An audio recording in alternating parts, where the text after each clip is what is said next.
Pemirsa, unjuk rasa buruh hari ini kembali digelar untuk menolak peraturan pemerintah pengganti undang-undang atau Perpu nomor 2 tahun 2022 tentang Cipta Kerja. Ada 9 poin yang menjadi sorotan para buruh.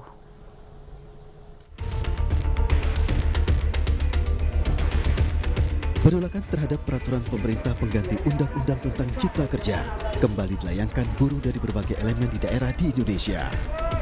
Penolakan dilakukan buruh karena peraturan pemerintah pengganti undang-undang tentang Cipta Kerja dianggap tidak berpihak dan tidak mementingkan kaum buruh. Selain itu, Perpu nomor 2 tahun 2022 dianggap tidak jauh berbeda dengan Undang-Undang Omnibus Law. Setidaknya, terdapat 9 poin yang menjadi sorotan buruh, di antaranya penetapan upah minimum, tenaga kerja alih daya, pembayaran pesangon, perjanjian kerja waktu tertentu, sanksi pidana, hingga keberadaan tenaga kerja asing. Salah satu poin yang menjadi perhatian diantaranya mengenai penetapan upah minimum, di mana buruh mengamati terdapat upaya di mana seorang kepala daerah, yakni gubernur, berpotensi tidak dapat menetapkan kenaikan upah minimum.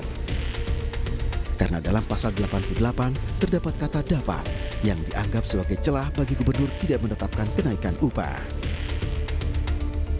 Konfederasi Serikat Pekerja Indonesia yang kerap memantau kebijakan pemerintah yang berkaitan dengan kesejahteraan buruh menilai secara umum keberadaan Perpu nomor 2 tahun 2022 tidak memiliki kejelasan dalam mengatur cipta kerja. Atas alasan tersebut, buruh hari ini akan kembali menggelar unjuk rasa di DPR RI.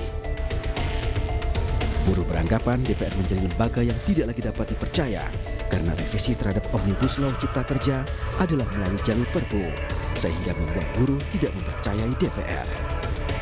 Menyatakan sikap, satu, mengecam keras dan menolak.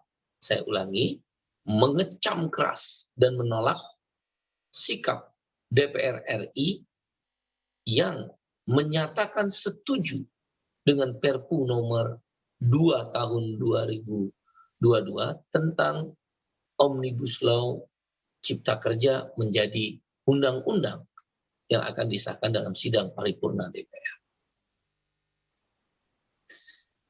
Sikap DPR yang menyetujui Perpu nomor 2 tahun 2022 tentang Omnibus Law Cipta Kerja menjadi undang-undang ini bertentangan dengan keinginan masyarakat luas, termasuk di dalamnya kelas pekerja, buruh, petani, nelayan.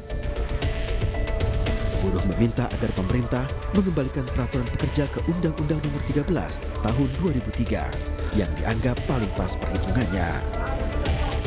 Dari Jakarta, Tim Liputan iNews melaporkan.